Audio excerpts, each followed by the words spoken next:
The Spectrum Sports Desk is brought to you by Spectrum Mobile. Go to SpectrumMobile.com today. The NHL is returning, so is the NBA, but Major League Baseball is still at an impasse. The owners and players union still haggling over money. So for baseball these days, we turn to South Korea. You know, it's still baseball at the end of the day. Meet Josh Herzenberg, a 30-year-old from White Plains, coaching the game he loves. Halfway around the world for the Lotte Giants, where he serves as the pitching coordinator and quality control coach. I worked for the Dodgers for several years as a scout and as a minor league coach. Got a phone call in the fall from a friend of mine who knew somebody here with the Lotte Giants. And long story short, hopped on a plane at JFK, moved across the world, and here we are. South Korea provided a blueprint for the rest of the world with their response to COVID-19. And while the games have returned, the fans have not. So what is it like without fans in attendance? It's definitely weird. It's definitely an adjustment. If a ball's hitting the gap, if there's a home run or something, they are pumping in crowd noise. They are changing the lighting in the stadium.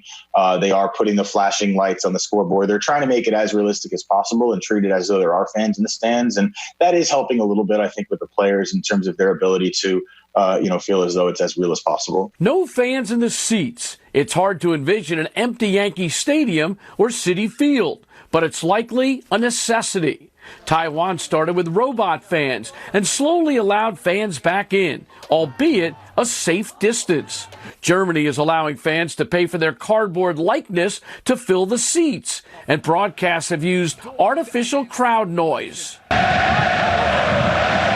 So even if baseball returns without fans, what about the product on the field, where spitting will be outlawed? I didn't think the spitting was going to be that tough until I remembered that I couldn't do it. High fives, a thing of the past. Give each other elbow high fives. Gone too, home run gauntlets in the dugout and post-game handshakes. Umpires and coaches that are on the field during the games are wearing gloves and masks every single inning to prevent any sort of additional human contact that isn't necessary in the game. Still, one big question remains. Can this work in Major League Baseball? I think so. I hope so. If it were up to me, they'd be playing right now. I do think it's possible, but it's definitely something that the league's going to have to take on very diligently. But I definitely think that there's going to be something happening, and my hope is that it's awesome.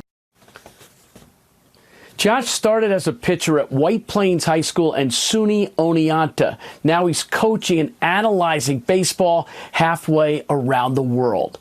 What an experience in the middle of a global pandemic. We'll be right back.